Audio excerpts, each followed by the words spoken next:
श्री कृष्णा। राधे राधे दोस्तों। आज के इस महत्वपूर्ण वीडियो में हम बात करेंगे माघ मास के सटतिला एकादशी के बारे में। आज हम आपका कन्फ्यूज़न दूर करेंगे कि आपको सटतिला एकादशी का व्रत कब रखना है, 24 जनवरी को या 25 जनवरी को। लेकिन वीडियो को पूरा देखिएगा, तभी आपकी जो कन्फ्यूज़न है वह दूर होगी। तो आज की विशेष वीडियो में आप सभी जानेंगे सटतिला एकादशी इतनी महत्वपूर्ण क्यों है, और जानते हैं माघ मास कृष्ण पक्ष वर्ष 2025 में सटतिला एकादशी व्रत के शुभ मुहूर्त के बारे में, पारण समय के बारे में, व्रत के नियमों के बारे में, पूजन विधि के बारे में, व्रत के दौरान क्या करना चाहिए और क्या नहीं करना चाहिए, इस दिन किस चीज़ का दान करना चाहिए और इस दिन खास करके किन किन बातों का ध्यान रखना चाहिए। एकादशी और द्वादशी तिथि कब से कब तक है, पूजा का शुभ मुहूर्त क्या रहने वाला है, राहु काल का समय क्या है, व्रत का पारण किस दिन करेंगे और किस चीज़ से करें, हरिवासर कब से कब तक रहेगी, सारी बातें आज के इस वीडियो में आप सभी जानेंगे। तो आप अंत तक वीडियो के बने रहिएगा।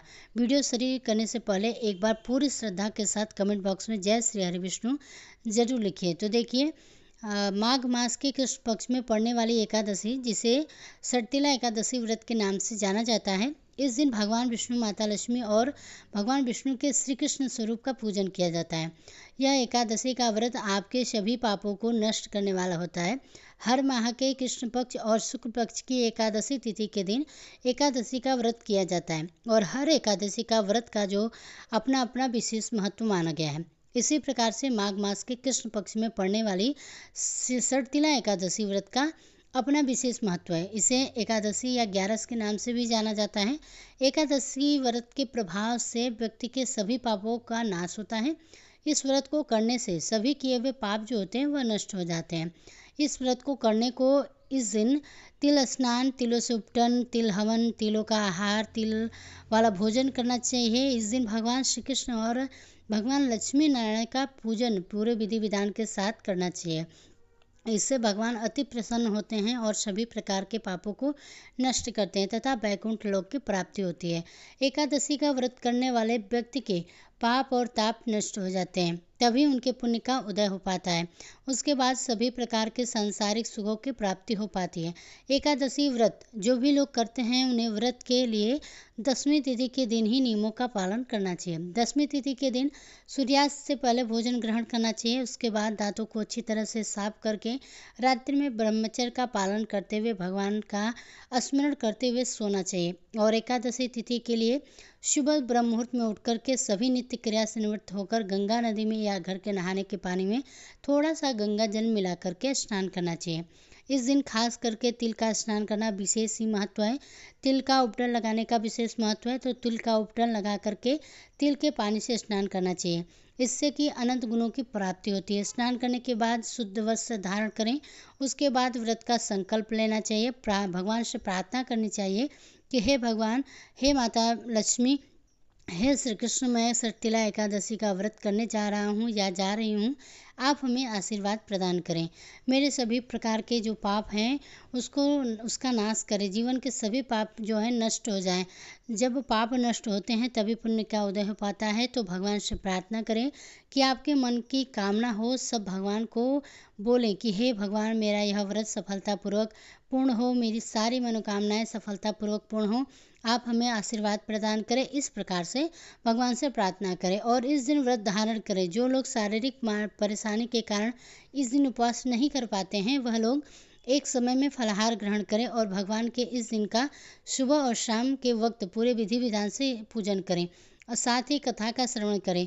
आपको हमारे इस चैनल पर कथा भी सटतिला एकादशी के उस दिन मिल जाएगी, तो ज़रूर सुनिएगा। भगवान की उसके बाद आरती करिएगा। रात्रि में जहाँ तक हो सके जागरण का कार्य करना चाहिए। अगर एकादशी के व्रत में जागरण करते हो तो उसका कई गुना महत्व बढ़ जाता है। एकादशी के व्रत के दिन जागरण करते हुए अगले दिन जाकर के द्वादशी तिथि के दिन सुबह स्नान कर लीजिए। शुद्ध वस्त्र धारण करके भगवान का पूजन और आरती कर लीजिएगा। सटतिला एकादशी के अगले दिन, जो कि द्वादशी तिथि का दिन होता है, वो खास करके द्वादशी तिथि के दिन, उस दिन सुबह में स्नान करके शुद्ध वस्त्र धारण करके भगवान विष्णु का, जो कि पूरे विधि विधान के साथ पूजन करना चाहिए। भगवान श्री कृष्ण का पूजन करना चाहिए और तिल द्वादशी के दिन भगवान को भोग लगाना चाहिए, तिल गुड़ मिला हुआ। वस्तु का भोग लगाइए। नारियल और सीताफल आदि भगवान श्री कृष्ण भगवान विष्णु को अर्पित करनी चाहिए और फिर उन वस्तुओं का दान करना चाहिए। इससे अनंत गुना फल की प्राप्ति होती है।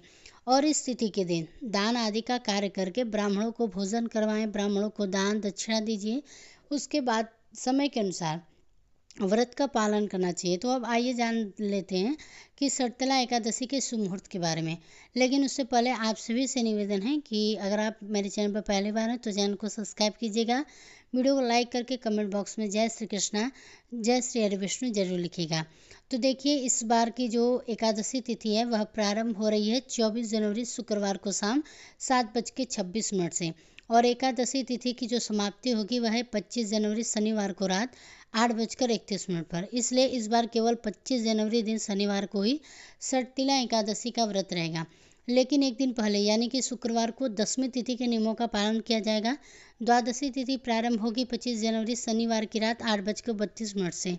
इसी के साथ हरिवासर का समय भी शुरू हो जाएगा और द्वादशी तिथि समाप्त होगी 26 जनवरी रविवार को रात 8:54 पर। एकादशी तिथि यानी कि 25 जनवरी शनिवार को जो सुबह ब्रह्म मुहूर्त होगा वह 5:36 से लेकर 6:24 तक रहने वाला है। सूर्योदय होगा सुबह 7:01 पर, वहीं सूर्यास्त शाम 6:05 पर होगा। प्रातःकाल पूजा का जो मुहूर्त है वह सुबह 5:53 से लेकर 7:01 तक है। शाम के पूजा का मुहूर्त है 5:52 से लेकर 7:01 तक। राहु काल सुबह 9 बजे से 10:30 बजे तक रहेगा।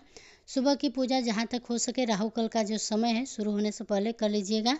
द्वादशी तिथि यानी कि 26 जनवरी रविवार को सूर्योदय होगा सुबह 7:01 पर, सूर्यास्त शाम 6:06 पर, ब्रह्म मुहूर्त सुबह 5:36 से 6:24 तक। प्रातःकाल पूजा का सुबह जो मुहूर्त है वह 5:05 से लेकर 7:01 तक रहने वाला है। अभिजीत मुहूर्त दोपहर 12:01 से लेकर 1:01 तक रहेगा। राहु काल शाम 4 बजे से 6 बजे तक रहेगा। हरिवासर का जो समय है समाप्त होगा 26 जनवरी रविवार की सुबह 2 बजे यानी कि शनिवार की मध्य रात्रि का यह समय रहेगा। तो आप रविवार को शुभ मुहूर्त में व्रत का पालन करेंगे और व्रत प्रारंभ का जो मुहूर्त है वह 26 जनवरी रविवार को सुबह 7:12 से लेकर 9 बजे के बीच में आप कर सकते हैं। हमेशा आपको शुभ मुहूर्त में व्रत का पालन करना चाहिए। किसी कारण से सुबह आप अगर व्रत नहीं खोल पाते हैं तो ऐसे में दोपहर 1 बजे से 3 बजे के बीच में भी आप एकादशी का व्रत खोल सकते हैं। सर्तिला एकादशी पर तिल का 6 प्रकार से उपयोग किया जाता है। पहला, तिल जल के स्नान करें। दूसरा, पीसे हुए तिल का उपटन करें। तीसरा, तिलों का हवन आपको करना चाहिए। चौथा, तिल मिला हुआ जल पीना चाहिए। पांचवा, तिल का दान करना चाहिए और छठा, तिलों की मिठाई और या व्यंजन बनाकर आपको खाना चाहिए। सर्तिला एकादशी व्रत का पारण तुलसी दल और जल से ही व्रत का पारण करें और खास करके उस दिन खाने का जो विशेष महत्व है तो प्रसाद के रूप में उस दिन तिल ग्रहण करना चाहिए। और खास करके एकादशी पारण के दिन खिचड़ी खाने का विधान होता है, तो कथा के अनुसार आप खिचड़ी ग्रहण करें। भगवान को प्रसाद के रूप में चढ़ाते हुए खिचड़ी का ग्रहण करना चाहिए। बाद में पुण्य इसका बहुत ही फलदायी माना जाता है। व्रत को धारण करने वाले उन्हें एकादशी के दौरान कुछ बातों का ध्यान रखना चाहिए। जो भी एकादशी का व्रत करते हैं उन्हें एकादशी के व्रत के दौरान किसी के भी ऊपर क्रोध नहीं करना चाहिए, किसी के प्रति ईर्ष्या का भाव नहीं लाना चाहिए। व्रत के दौरान ब्रह्मचर्य का पालन करना चाहिए, किसी से भी कटु शब्द नहीं बोलना चाहिए, अपने से बड़ों का सम्मान करना चाहिए, महिलाओं का बिल्कुल भी अपमान नहीं करना चाहिए। जहाँ पर भी महिलाओं का अपमान होता है वहाँ से माता लक्ष्मी रुष्ट होकर चली जाती हैं, तो महिलाओं का अपमान नहीं करना चाहिए और पूरी श्रद्धा भक्ति भाव के साथ ही व्रत को धारण करना चाहिए। व्रत के लिए अगर मन में श्रद्धा और विश्वास हो तो उस व्रत को जरूर करना चाहिए, वह व्रत फलदायी सिद्ध होता है। पूर्ण श्रद्धा भक्ति भाव के साथ और प्रभु पर विश्वास रखते हुए व्रत को धारण करते हुए पूजन का कार्य करना चाहिए। सर्तिला एकादशी व्रत के दिनों में तिलों का दान बड़ा ही महत्व रखता है। इसका व्रत के सर्तिला यानी कि इसमें 6 प्रकार के कर्म बतलाए गए हैं। इस एकादशी के व्रत में तिल के जल से स्नान करना चाहिए, तिल का उपटन लगाना चाहिए, तिल का हवन करना चाहिए और तिल और गुड़ मिलाकर भगवान को भोग लाना चाहिए और उसे प्रसाद के रूप में अवश्य ही ग्रहण करना चाहिए। इससे अनंत गुना पुण्य की प्राप्ति होती है। एकादशी के दिन चावल ग्रहण नहीं करना चाहिए। तामसिक वस्तुओं का प्रयोग बिल्कुल भी ना करें। मांस, मदिरा, प्याज, लहसुन का प्रयोग परिवार के सभी सदस्यों को नहीं करना चाहिए। घर में पूरी तरह से स्वच्छता का ध्यान रखना चाहिए। घर में अगर लड़ाई झगड़ा हो, परिवार में कोई मतभेद हो तो इस दिन बिल्कुल भी नहीं करना चाहिए। शांतिपूर्ण और भक्तिमय वातावरण बना करके इस दिन एकादशी के व्रत के दौरान अगर माताएं बहनें मासिक धर्म से होती हैं तो उस दौरान पूजा आदि का कार्य नहीं करना चाहिए। केवल आप मन में ही भगवान का स्मरण करें और व्रत के दौरान आप उपवास रख सकते हैं, लेकिन पूजन आदि का जो कार्य है बिल्कुल भी ना करें। इस बात का आपको ध्यान रखना है। भगवान की पूरी श्रद्धा और भक्ति भाव के साथ ही इस दिन भगवान श्री कृष्ण और भगवान विष्णु के नामों का जप करना चाहिए। इस दिन भगवान श्री कृष्ण को जल का अर्घ्य अवश्य प्रदान करना चाहिए और उस दिन आप भगवान विष्णु और भगवान श्री कृष्ण के मंत्रों का उच्चारण करें तो बहुत ही लाभकारी होगा। भगवान के नाम का उच्चारण करते हुए, मंत्र का उच्चारण करते हुए भगवान को जल अर्पित करें तो बड़ा ही पुण्यकारी होगा। ब्राह्मणों को भोजन कराएं, ब्राह्मणों को दान और दक्षिणा दें, गरीबों को भोजन कराएं। इस दिन द्वादशी तिथि के खास करके सर्तिला एकादशी का व्रत रखते हैं। उस दिन द्वादशी तिथि के दिन तिल द्वादशी का व्रत किया जाता है और उस दिन भगवान विष्णु के पूजन का विशेष ही महत्व माना गया है। भगवान विष्णु का अवश्य ही पूजन संपन्न करें। उसके बाद फिर आप तिल, गुड़, नारियल, सीताफल भगवान को अर्पण करके ब्राह्मणों को दान अवश्य करना चाहिए। जहाँ तक हो सके वस्त्र, कंबल आपसे जो भी बन सके दान अवश्य करना चाहिए और ब्राह्मणों को संतुष्ट करना चाहिए। तो आशा करती हूँ कि आपको आज की जो जानकारी है अच्छी लगी होगी। अगर अच्छी लगी तो वीडियो को लाइक कीजिएगा। इसी तरह की अन्य जानकारी को देखने के लिए हमारे चैनल को सब्सक्राइब जरूर कीजिएगा।